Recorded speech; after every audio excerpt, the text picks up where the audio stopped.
Once upon a time, on a little-known island in the Caribbean called Dominica, cocoa was big business. Dominica was known for its fine flavor cocoa, but as bananas boomed and other crops dominated the landscape, cocoa production was all but forgotten. And with the passage of Category 5 Hurricane Maria in 2017, almost all of what remained was seriously devastated. As the demand for fine flavor chocolate rises, CAN, the Caribbean Agricultural Network, seized the opportunity to develop some of the core pillars required to build a sustainable cocoa industry through a GEF Small Grants Programme, developing sustainable cocoa options for Dominica. The program utilized scientific methods to genetically identify the types of cocoa, provided farmers with training in everything from grafting to harvesting, and taught farmers innovative ways to earn more revenue while farming cocoa in a sustainable manner. As the title suggests, developing sustainable options for cocoa production in Dominica. The whole idea was to relook a production system for cocoa and see what areas that needed to be improved and to develop. One of the crucial areas was in terms of our germplasm, right?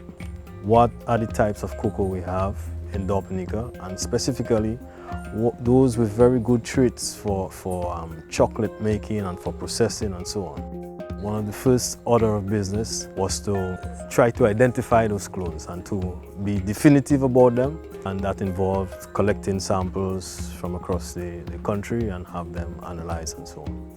What CAN has sought to do is approach it from a scientific standpoint where we can do that DNA fingerprinting to know exactly what it is we have. What are the constituents, what makes up what we call fine cocoa in Dominica. After collecting cocoa samples from around the island and using GPS to tag their locations, 60 samples were then sent to the Cocoa Research Center in Trinidad, where they were identified genetically through a DNA fingerprinting technique. At the Cocoa Research Center, we use a state-of-the-art detection system in order to genetically fingerprint the cocoa samples we obtain from Dominica. These samples from Dominica, we're extremely excited to see that over 50 of the samples, 50 of the 60 samples were completely unique, totally different from the 6,000 reference profiles. Of those 60 samples that were sent, 17 had at least 30% Creole ancestry, and about 11 had at least 50% Creole ancestry. And this is exciting and great news for Dominica, because the Creole ancestry is one of the important facets for fine flavor cocoa. So it means that Dominica is well poised in terms of its genetic farm material to have excellent fine flavor cocoa, and they can then use this to develop the industry better. Back in Dominica with this newfound insight, CAN was able to provide farmers with plants of known genetic makeup, a number of which were planted on 4 demo plots, which were established as part of the program. What we did is to put the different cultivars in straight rows, label them so that in future we do not have to go back to the far places we went to collect those samples to send to Trinidad. But we already know what they have. They are already labeled on our demo plots. We wanted to train people in areas of grafting. Propagation was really key because this was coming in after Hurricane Maria. We wanted to make sure that we build that capacity to produce plants so we could actually have more cocoa, and really set the foundation for building a sustainable cocoa sector in Dominica. Through the GEF-funded program, CAN was able to provide 3,000 grafted plants, and as part of their farmers training school, farmers were trained in how and why to graft their trees. I took part as a facilitator in cocoa grafting and propagation. So we did from sowing the seeds, nursery management, pest and disease management, how to graft, how to select your graft, what varieties, what characteristics you're looking for. So I think we trained a total of maybe 60 persons combined. So I was training them in how to clone their plants. In grafting, you select a branch from a mature tree, thing that will determine the plant you'll get in the end. And for the rootstock, you choose the seed from the cocoa pod. So there's different parentage of cocoa, I would say. So there's the Forastero variety, which is known to be drought tolerant and more disease resistant than Criollo. But Criollo is fine flavor, so Criollo will be the scion and Forastero will be the rootstock. So the scion is what you want for the fruit production, the pod to make the chocolate or the cocoa sticks. But the rootstocks also is to fight diseases in the soil, so you have to be specific as to what rootstocks you're using. So after you graft it in the 3 months, you cover it with a sleeve. You cover it with a sleeve to keep the humidity for 14 to 21 days so that the plant don't dry out. And after that you remove it, and then from there there's another 3 months in the hardening stage before they can be field ready to plant out in the field. After these plants were field ready, they were delivered to farmers. On the 4 demo plots established, cocoa was planted alongside traditional and non-traditional shade crops and cover crops that reduce the need for chemical weed control and provide income as the cocoa trees mature. Bananas and plantains are excellent shade crops for cocoa. They grow very well. And we actually train farmers in doing micro-propagation, how to produce disease-free plants, right? That are, not affected by nematodes or borers and so on. And we're trying to promote that whole sustainable type of production where we rely less on agrochemicals, right? Over 180 persons were trained, 25% of which were women, as well as a number of youth.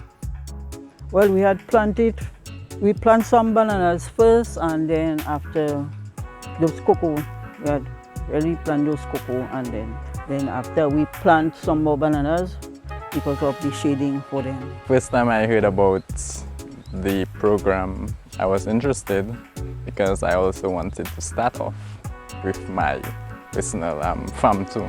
I asked my mom about it, if they could run a demo plot on her farm, and I was pretty much interested. So we went ahead, and thereafter I pretty much took interest in everything what Can had to offer. When Lloyd and Mr. everyone come and check us, I decided, okay, I would like to plant a field of cocoa. I would like to plant the short crop that I can get a faster crop. So I decided Tanya and Dashin and cassava. That's what I like to plant in the cocoa. Number one, they show us how to plant the cocoa. Yeah, I learned how to harvest for sure. And I know I can harvest. It's a good industry. And cocoa have a lot of money. If you care cocoa, you have money. When you talk about carbon footprints, because our project was also a sustainable project, we also wanted people to be able to get certain types of services in close proximity to where they reside. When you brush cut, you use less chemicals, and less chemicals is always better. So. In addition to learning about cocoa planting and propagation, the project also taught about plant management, cocoa processing, and one additional income stream, bees. The scope of the training was practical beekeeping. From A, rearing bees, keeping bees, finding location, to Z, in extraction and everything, pot clean and so on, labeling. Some of the materials the program handed over to the trainees was a box of bees, full of bees, and other beekeeping materials. The cocoa will take about between 1 year and 2 years to start growing and bearing for them. Beekeeping will also another source of income. They can get honey to extract to sell to sustain their family also. We need bees because why? Bees pollinate about probably 70 to 80% of our food income, like mangoes, avocados, turnips, even tomatoes and so on. So we need the bees to pollinate our food. No bees, no food on your table.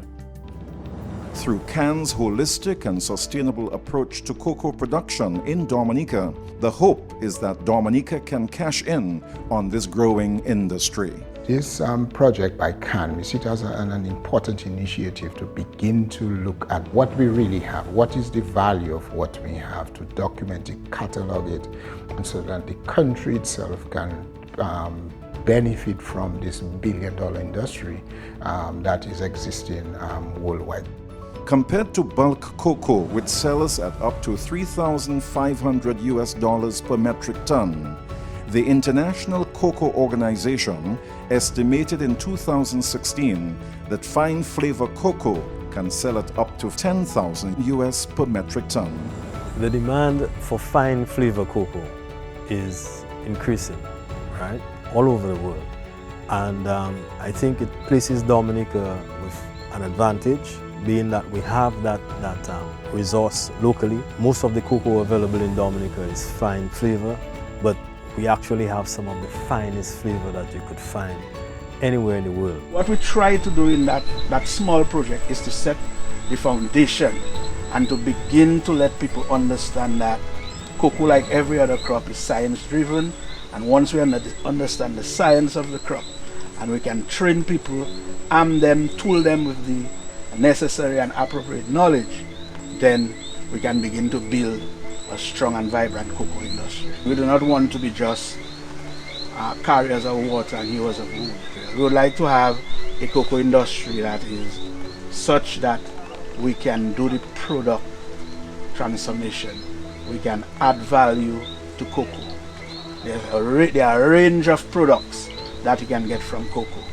But before you even get to there, you must start with the basics. And what CAN has sought to do is to start with the basics.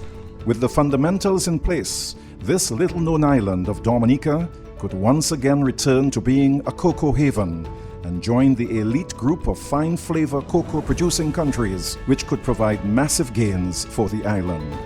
For CAN and Dominica, this is just the beginning.